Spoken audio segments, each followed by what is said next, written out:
All right. Hello, everyone. Here we are with another list. All right. You like lists? Here they are. I got to keep these lists coming. So this list, I'll tell you how we came up with this one. I wanted to be topical. I wanted it to make sense, obviously, to catch your attention. I think it will. I think it's something that will create banter, create talk, and something that's there's an excitement to this list. Yeah, I'm getting you excited already because I didn't let you know what it is yet. The reason why we're bringing it out this week, we just did a breakdown in the podcast of Angelo Leo, world champion, who just defended his title for the first time in Japan. And it was on Pro Box, and we talked about that on our podcast. And what that did, my son was saying, Dad, let's get another list up. We just did the lightweight list. Let's get one more list for the great fans out there. And I thought, all right, Leo's got me thinking about a list. How did Leo win the title recently? With a great left hook. I mean, really, it was. It was one of the nominations for KO of the Year. It was a tremendous left hook to win the title against Luis Lopez. So, there it is. Here's the list. Greatest left hook knockouts of all time. Oh, you ready? I know you're ready. You're chomping at the bit. You are, because you want to hear this. And you got your own. And I get it. I don't blame you. But that's going to wait. Mine's going to come first. And then you guys can say, oh, this is mine. And you can let my son know. You can put it up on social media. Tell us who yours are. Tell us where I'm right, I hope. And where I'm wrong, I know. Because you will. Number 5. It's going to be 5. We've been doing a list of 10. This one is a little more compact. You know why? Left hooks are short. There it is. Okay, 5. Wow, it was a great one. Full disclosure. First of all, I got the chance. I was fortunate enough to be up in Catskill watching these fights because Jim Jacobs and Bill Caton owned Big Fights, Inc., biggest fight film collection in the world of all fights. And they were with us. They were with Custom Auto. And they would send the 18 millimeter films up there. We put them on a projector, and I get to watch them. So I watch these. And when I say full disclosure, the reason I'm saying it is this was like, it could be an uppercut, but it was so damn freaking good. I don't care. Argue with me all you want. It was so good, and it was set up so beautifully. It was like a hybrid left hook, left uppercut. I'm calling it a left hook. I don't, and you guys could argue all you want. Guess what? You ain't getting through. Look, one way right now. You ain't getting. You could send stuff out to my son, but really, I don't think you're gonna argue with this one. Little left uppercut, left hook, whatever. Number 5. Start this list off. The great Jersey Joe Walcott knocks out the great Ezra Charles with a left hook, left uppercut, and he set it up beautifully. Oh, my God. Jersey Joe, he did a little shimmy. He'd adjust his shorts at a distance, adjust his shorts, shimmy a little bit, and then he'd walk to Ezra. And he hypnotized the great Ezra because you couldn't land on Ezra unless you had a trick. And his trick was to move his shoulders to make him start thinking about that. Make him start concentrating on that instead of what you have to concentrate on, the punch. So he started moving his shoulders side to side, coming at him. And then he synchronized the slipping. It was really beautifully done. It was really the sweet science. It really was. I mean, this was scientific. This was beautiful. It was beautiful brutality. Does that make sense? It was brutality made beautiful. It really was. It was sweet. It should have been done with some nice jazz music. I mean, it was that sweet and that smooth. He just went side to side like this, the great Ezra Charles.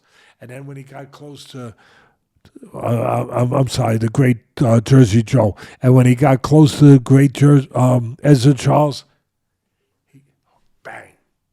He timed it, and he set him up where he never expected it, never saw it, and it landed right on the chin of the great Ezra Charles and knocked him out.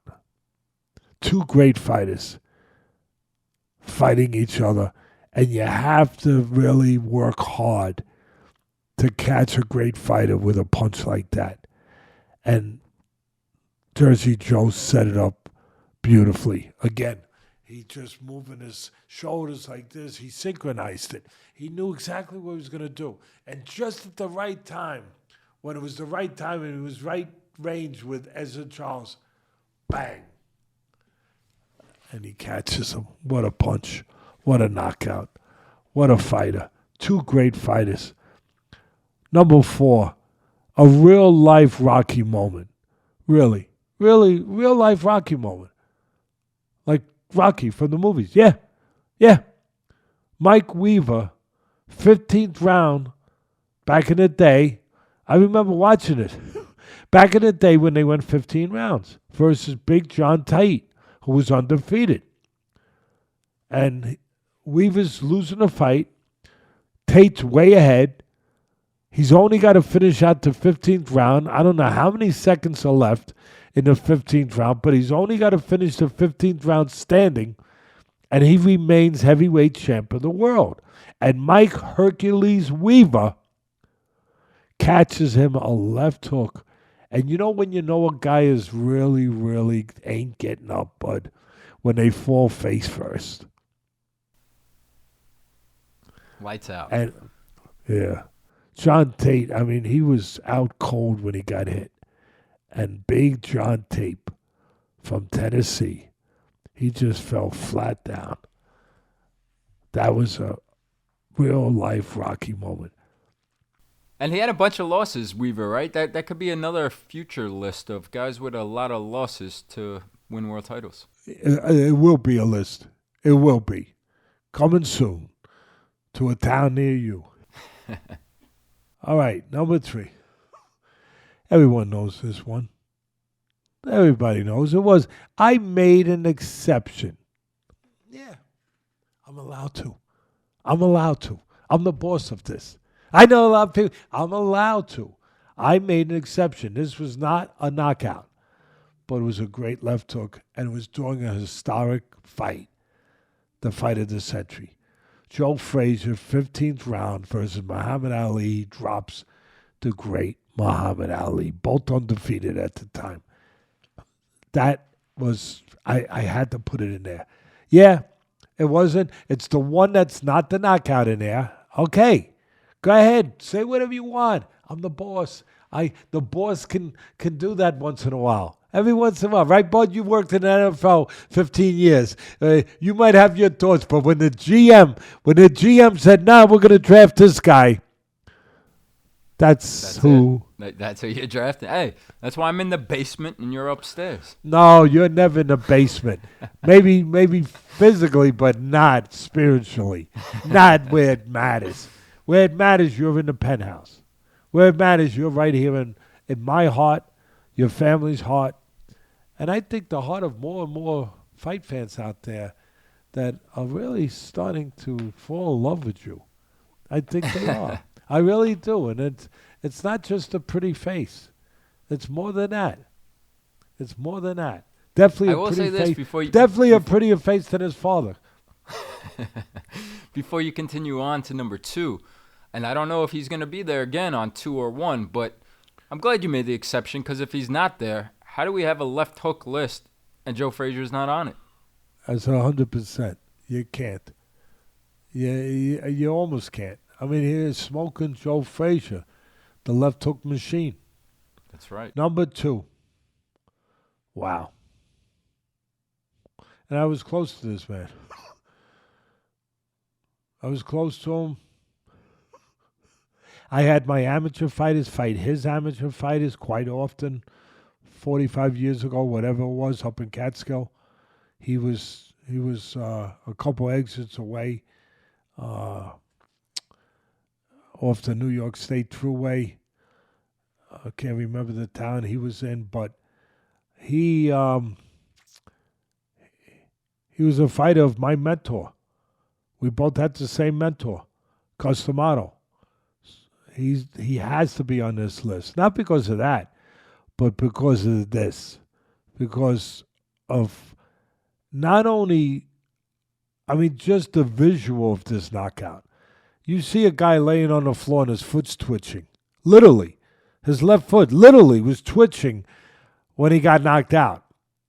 But it was the first time in the history of this great sport that a heavyweight champion ever regained his title. Ever regained his title. First time. It's been done since then. We know that. Floyd Patterson in the rematch against Ingemar Johansson lands a leaping left hook that was taught to him in the gym, was taught. We also taught that to some guy named Mike Tyson. But Floyd Patterson was the guy who really brought out the leaping left hook. Some other fighters had done it in the history of the sport, but Patterson, he made it, for me, he made it more famous. And when he landed it in the rematch, after getting knocked out in the first fight against Ingemar and becoming the first heavyweight champ ever to regain his fight title, he landed that left hook. Ingemar, his head shot back. He went down. And like I said, people, I'm sure Ben will get a clip up there. Take a look at it. Take a look at it. Look at that foot. I believe it was his left foot on the canvas. It is literally trembling. It is shaking. That is a knockout. That is a knockout. And couldn't be attached to more history than winning back the heavyweight title for the first time. So it has to be on the list. There's no arguing with some of these. I'm sorry. I'm sorry. No arguing. It's like my son one time when someone said, well, I'll go to human resources. They're on the second floor in the old Oakland Raiders. Yeah, that's right. The legendary Al Davis. Legendary man. Football man. Legendary. Has a lot to do with why the NFL is where they are today. Yeah, he was a rebel. Yeah, he fought. You need rebels. You want rebels. You have to have rebels to get better, to challenge things that need to be challenged. That was Al Davis, the great Al Davis. But he ran things with an iron fist. He ran things the way he did. That's right. And when you're in there, somebody would say, okay, maybe I'll take this issue to human resources. Go ahead. They're on the second floor. All right. By the way, there's only one floor in this building. You want to take a complaint on this show? Go ahead. Take it to the floor, next floor. There ain't no next floor. Just don't bring it to the basement. I'm down here. Just don't bring it to the basement. He ain't down there, believe me. He won't be there when you get there anyway. All right, number one. Isn't it fitting that I think it's fitting that number one should belong to maybe the greatest fighter of all time. General consensus is that he's the greatest fighter of all time. You can't go wrong. Whether you put him or you put my guy, Henry Armstrong, or you whoever you put, Sam Langford. But you can't go wrong when you put this man as number one in the world, number one of the history of the sport, and number one for greatest left hook knockout against a hell of a fighter, a strong, tough bull of a man, a fighter that was naturally bigger weight class than the great Sugar Ray Robinson. Okay, I couldn't hold it back. The great Sugar Ray Robinson, greatest welterweight of all time, one of the great middleweights too. But he's fighting Gene Former, former middleweight champion of the world. Former had beaten him in the first fight. This was the rematch. No, one thing you didn't want to do. When you beat Robinson, you should just take your win and go off into the sunset. Don't fight him again. Because when you fight special fighters, again, special anything, and you give them a second chance at you, chances are you ain't going to do too good. That's part of what makes them so special, so great.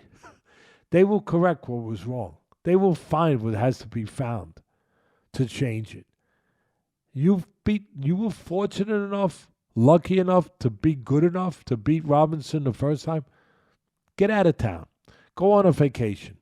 Just say you're not around when they call for the rematch. Really. Just take your family somewhere. Enjoy yourself. Because you weren't doing good in the rematch. The rematch at middleweight against Gene Foreman from Utah. Strong bull of a man. Robinson, it wasn't just a punch. It was how short it was, how accurate it was, how beautiful it was, how effective it was, how devastating it was. He stepped to the left. Foreman was coming at him. He did just a little. It's very subtle. So I want to set it up for you if we're fortunate enough to be able to see it. It's just a very subtle little step to the left. At the same time, he synchronizes the left hook. Bam. Just a little step to the left. Bam. To the right. I'm sorry, to the right. To the left of Foreman is what I was thinking. Just a little step to his right. Bam. And at the same time, he throws the left hook. That little step positions him. It does two things. It positions the left hook to get in where he wanted to get in. Right where the opening was. He angled it just right. Just right. Just right. It's beautiful. But the step also took Foreman's eyes. Just averted them just enough where he wouldn't see the punch. And he didn't see it. And he got knocked cold because he didn't see it. And he was a hell of a fighter, Foreman. World champion, strong, tough. He had beaten Robinson, like I said, in the first fight. But don't fight him in a rematch. It's bad enough you give Ray Robinson one chance, but don't give him two. Don't give him two. Beautiful, beautiful left hook. I want these guys to get their dues. I want the sport to get its dues. The sweet side. I want people to understand with the help of these lists and the help of you guys out there passing this around, hopefully, and seeing this and appreciating the greatness of this, of the science involved, not just the brute force and the power and those things that are obvious, but the delivery systems, the genius of the way that they were able to deliver these punches with top fighters, with great fighters. I want that to be seen. I want that to be talked about. I want that to be appreciated. I hope it is. There it is. Great left hook. KOs, except for one. And we made a nice exception. And I think it was a fair exception. I don't think anyone could argue. Like my son said, he said it much better than I could say it. How could you have a left hook list without having Smoking Joe on it? You have to, even if it wasn't a knockout, because nobody's knocking out Muhammad Ali anyway.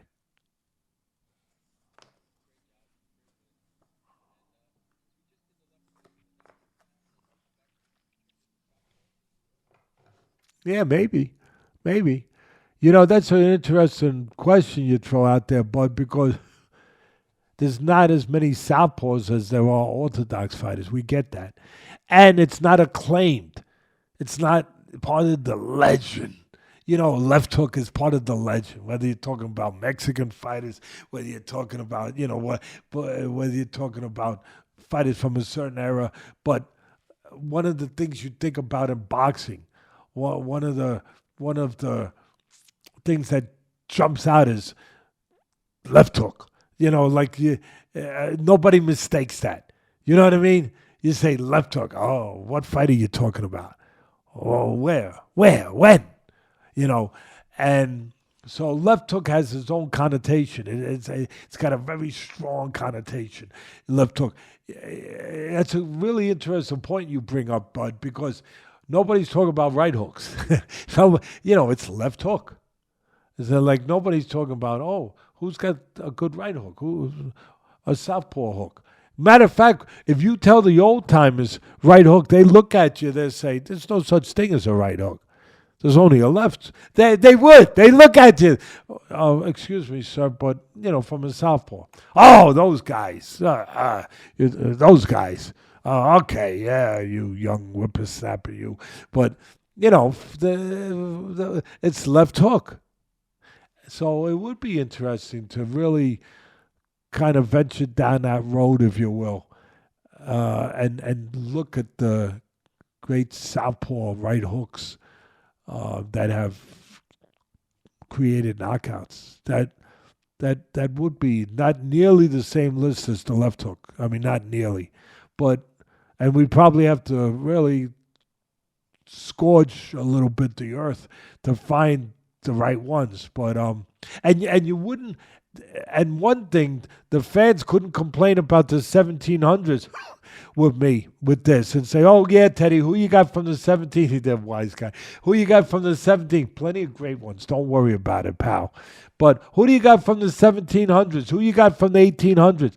Actually, the truth, you wouldn't have any, because for the most part, there weren't too many southpaws back then. As a matter of fact, a lot of trainers and managers, if a guy was a southpaw when he came in the gym, they'd turn him around and make him an orthodox fighter. And the reason why they did that was because they knew that a lot of managers would avoid fighting southpaws. They were tricky. They were different style. They didn't want to deal with it. So they would turn them around. You're a southpaw? No, you're not. Not anymore. You're an orthodox fighter now, when they started them, training them in the gym. Because, again, they didn't want to run into these managers that were going to blackball them or avoid them, getting fights. So yeah, you wouldn't find too many. Don't worry, we wouldn't have to, blow dust off any of these guys, left hooks to right hooks to find them.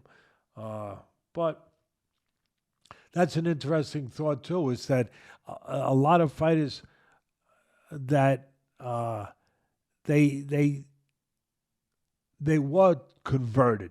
There's a lot of fighters in the history of this sport that were converted, that would have been southpaws, and they were converted to orthodox.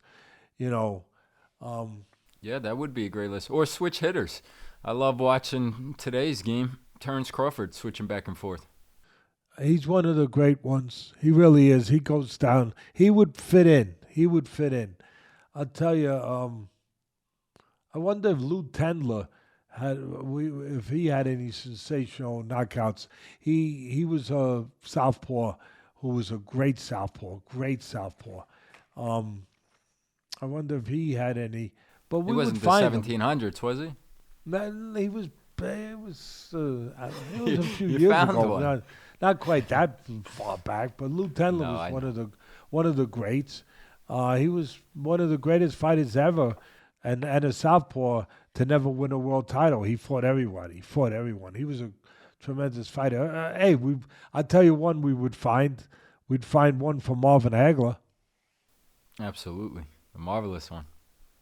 Well, that'd be fun. That was a great list. Made some great points. I really enjoyed it. Hope the viewers did as well. And as always, let us know. Let us know your list. Let us know some thoughts for future lists. And again, hope you enjoyed it.